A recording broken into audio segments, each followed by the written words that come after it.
beat Bo Nickal? Raise your hand. Who can beat him? Raise your hand. I think it's a very interesting concept. We have a rankings committee, or we have a computer like the BCS that does rankings, or we have what I believe a person that turns in rankings. And I only bring that up because the rankings were like, whoever that person is, I'm sure is a very good guy, right? I mean, he keeps his name quiet. It could be a friend of mine. I'm not looking to put that down.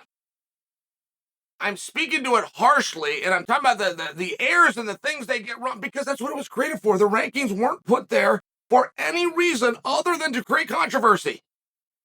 Just so you guys know. That is precisely why they were put there, to create a talking point, to get discussion going.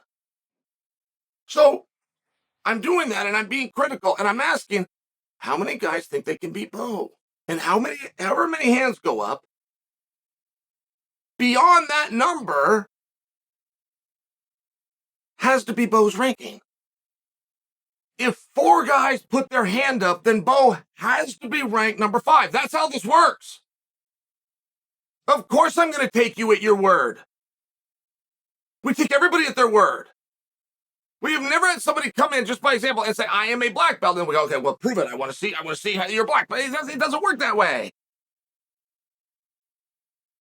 We get a bunch of guys go, I can't beat him, and I don't even make the claim I can. We don't say, well, yeah, but you got a beautiful record. I'm gonna put you up here. It doesn't work that way. It can't work that way. It's silly. And I asked the question because I have a frustration. I must tell you, as arrogantly as it may sound, when I have an opinion or a thought in the sport and it gets challenged by somebody, I don't like it. I do not like it. It stuns me when that happens. It really does, from a very arrogant standpoint. But I made a statement last week. I told all the middleweights how disappointed I was in them. Bo Nickal, who had main card placement, lost an opponent. That is an opportunity that comes along very rarely.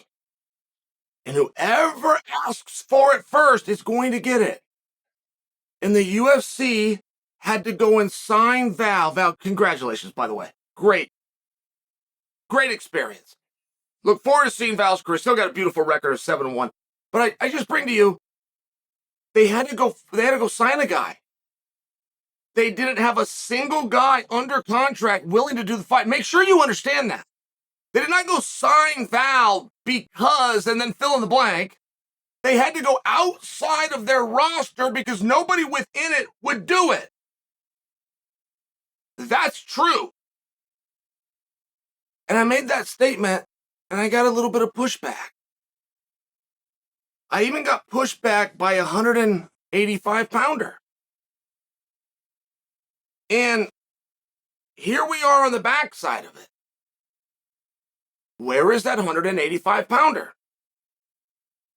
The guys that argued with me and said, no, I would have done it. I wanted it. I wasn't offered the opportunity. They called the wrong guy. They should have called me. Where's that guy today? Bo is now available. Where is that guy today? Where is that call out today? Nothing's changed. Bo's still a main card guy. Bo is still a pay-per-view guy. And he doesn't have an opponent. So where are those guys today? It comes back. It just proves what I said was true. I will tell you, you're not going to find somebody like me. Just the truth. There's only so many sides of this sport. It'd be very rare that you find a guy that was on 2 sides.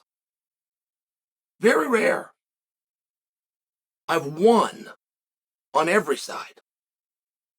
And I bring that to you because when I share an opinion, I'm telling you how it should be done. I am giving you consulting advice that I have charged promoters for years. It's $10,000 for a call with me. I don't say it to be a scumbag. That sounds gross. I understand. That's what it costs. But I bring it to you guys each day, and I tell you this. When somebody argues with me on any side of it, I've been a promoter since 2001 with over 100 events. I'm a commentator. I've been a coach. I've been an athlete to the top level. Found a way to succeed on every single site. When you have the ability to have access to my opinion and you push back, I'm going to defend it.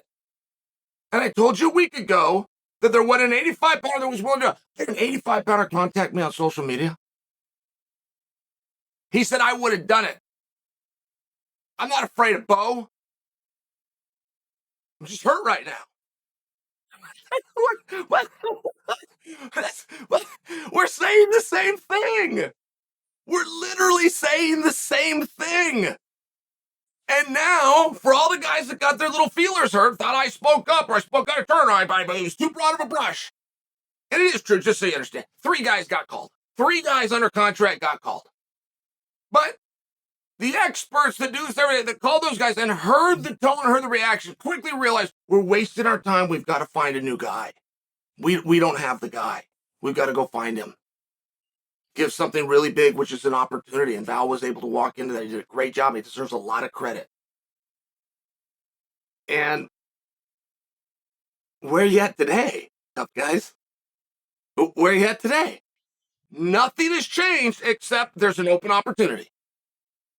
There was only a couple of days in there, and maybe you didn't quite know how that worked, and you didn't know who to call. Like, that's a real thing. That's a real thing. You didn't have the number. Thought your manager could have done it. That's a real thing. But Bo's now open, and he's going back to pay-per-view. It's going to be on the main card, and none of you have called him out. None of you have asked for the fight. And it's an interesting situation where maybe we just need to do what Val did. Maybe that's what needs to be observed. Because there are guys on the regional scene. There are guys that are hungry, that are sleeping on couches and don't know where their next meal is and are getting in training right there. They're guys that haven't broken into the business yet, but they want to. They will take it. Maybe that's what we should be doing. Purely looking for outside. Understanding we don't have them. We simply don't have them. But let me just come back to my initial question, because you said, who can beat him? Who can beat Bo?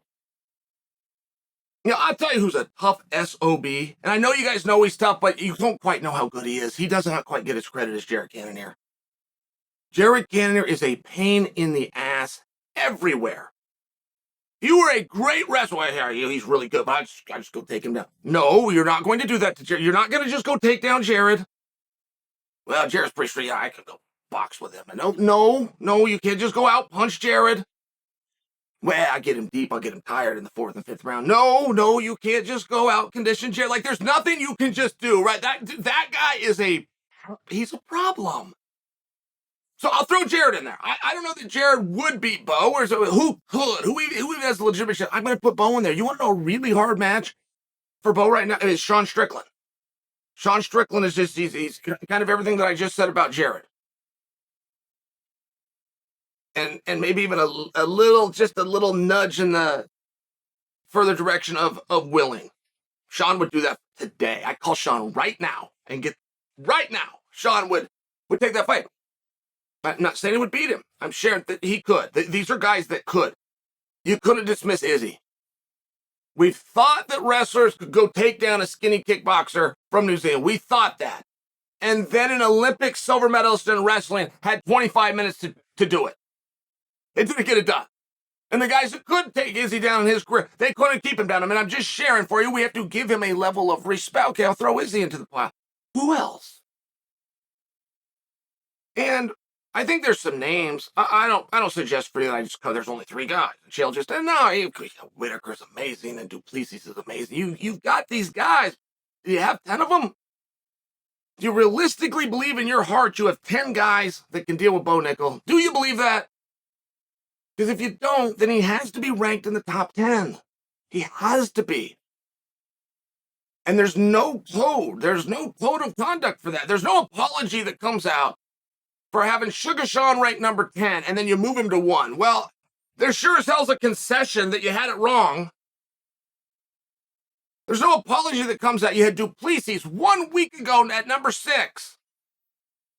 He is a glaringly obvious number one guy. Now, I will also admit I did not know that, but I'm just sharing with you, obviously had it wrong. There has to be some kind of code, there has to be some kind of rules within this. And a refusal to fight is an acknowledgement of defeat. It has always been that way. So, we're going to rank Bo. Let's just start with this. Who at middleweight can beat him?